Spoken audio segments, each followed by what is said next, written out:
Welcome back, everyone. I'm Karlie Smith here with Monika Moore for another week of CAA Hoops Insider. Monika, let's talk about a team that went 2-0 this week, the Charleston Cougars. Huge win over North Carolina A&T on Friday and Campbell on Sunday. And when you think of Charleston, you think of Jenna Anacarico. I mean, she's the facilitator. She's like a coach on the floor, the glue. But Charleston's a well-oiled machine. They have players like Jada Logan, who had to step up when you think back to last season when Jenna wasn't on the floor. And so you're seeing the fruit of that coming together. But Monika, what impresses you right now about this group? It's the balance. You hit the nail on the head. I thought Jenna Anacarico was amazing this week. It's really what great players do. We highlighted this game. We were so excited about Charleston, North Carolina A&T. And great players come to play in those big game moments. And that's what she did. 20 points, 7 assists, 5 rebounds, 3 steals. It's the big reason she's our player of the week. It was a tremendous individual performance that showed an amazing understanding of the game. But the balance of the College of Charleston is something that I just have trouble wrapping my head around. They have such a wealth of options on that team. Taryn Barbeau, we have been so impressed all season long. And I think what really stands out to me as a rookie to be able to find the consistency that she has been able to find on the floor with 15 points, 11 rebounds, had the double-double against a very strong North Carolina A&T team. Jada Logan was coming off the bench, 12 points, 6 rebounds for Jada Logan. Zoe McCrary had a big game, 8.6 rebounds. So the College of Charleston, they have so many different players that can step up at any moment. 19 points off the bench for the Cougars in that game. And the other thing that really stood out to me, the points off turnovers. Yeah. You have to be able to take advantage when your opponents make mistakes. They had 27 points off turnovers. That's good coaching right there, good understanding of the game. And so I thought those were the big reasons that they were able to beat North Carolina A&T. And then they turn around and the script was exactly the same against Campbell. Different players stepping up in different moments, but that is what Robin Harmony wants for Right. this team against Campbell. You have Jada Logan with 17 and Alexis Andrews with 17. So that is phenomenal balance. Jenna Anacarico, 11 points. Taryn Barbeau, Annika McGarity, both with 8 points. So when you have all of those players who are coming into the mix, stepping up at the right time, it's going to spell a lot of success for your program.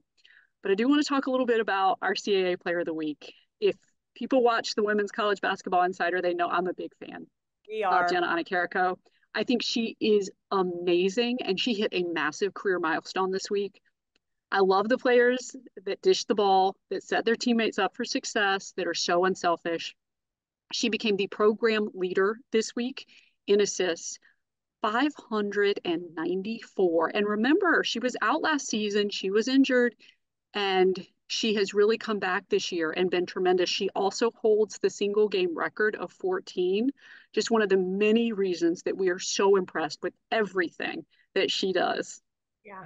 Huge congratulations, Jenna. So much fun to watch her on the floor. Like you said, such a selfless player, and obviously can't wait to watch her in person in March. It'll be here before we know it. But Monika, let's move on and talk about another team that had two really tough road tests this week. It was William and Mary. They got wins against Delaware and Hampton and are off to their best start in CAA play in program history with an 8-3 record. Cassidy Geddes. I mean, wow. The CAA's Rookie of the Week averaged 19.5 points per game, hit the game winner against Delaware. Huge week for her and for the Tribe. So what are you seeing out of Coach's team, Monika?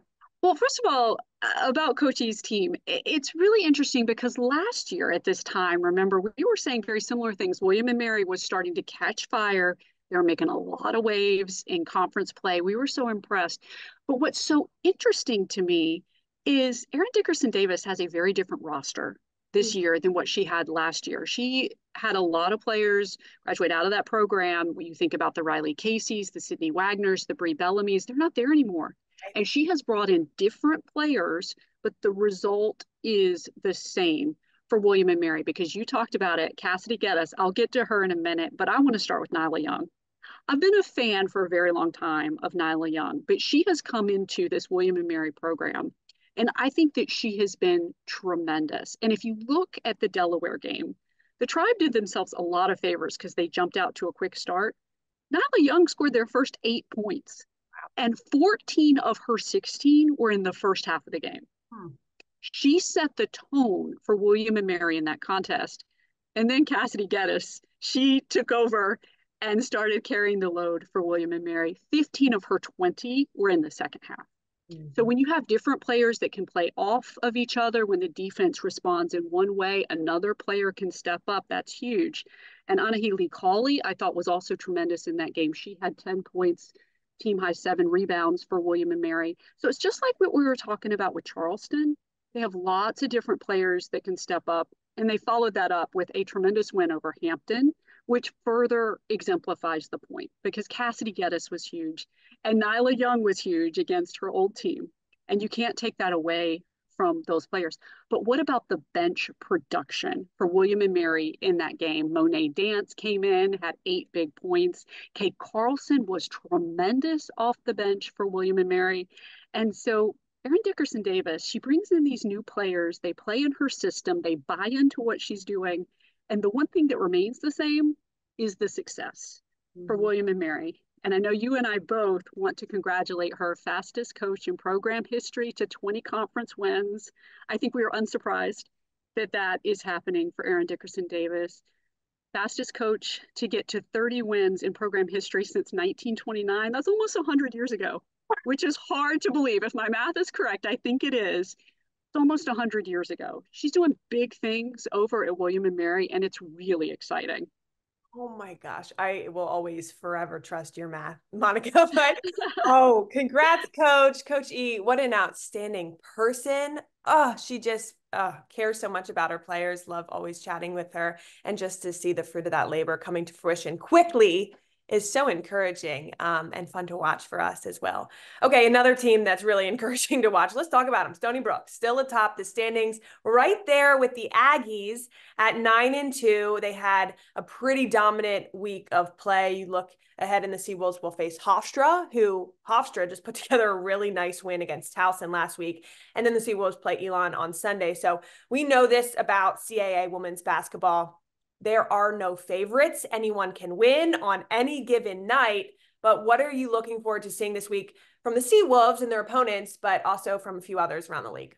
Well, Karlie, it's such a great point that you make because no one's a favorite here. Both of our top 2 teams had losses last week. We talked about North Carolina A&T losing to Charleston, and then Stony Brook lost to Towson. And I want to congratulate Towson. I thought they put together a phenomenal effort against Stony Brook, which is what it takes to beat the Seawolves. Kylie Cornegay-Lucas had a season-high 25 points. Patricia Numba had 22.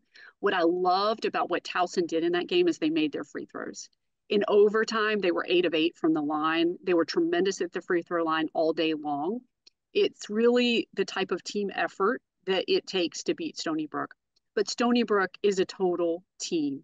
That's what we've loved about them all year long. They've rebounded very well against Northeastern. They held Northeastern to 35 points in their second game last week. And the team stats for Stony Brook in that game, 16 assists as a team, over plus 20 rebounding margin as a team. They do everything as a team. That's why they're so difficult to beat.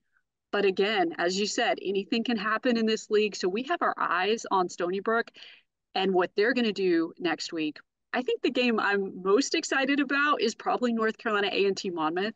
I think that's going to be a really good one, really important in terms of league standings. But there's so many games that are important in terms of league standings. Drexel Towson is on my list.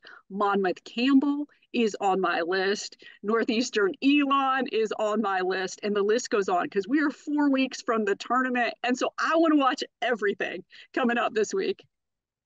Taking notes, Monika. I'm taking notes, adding them to my list as well. You mentioned so many teams having success because of team basketball.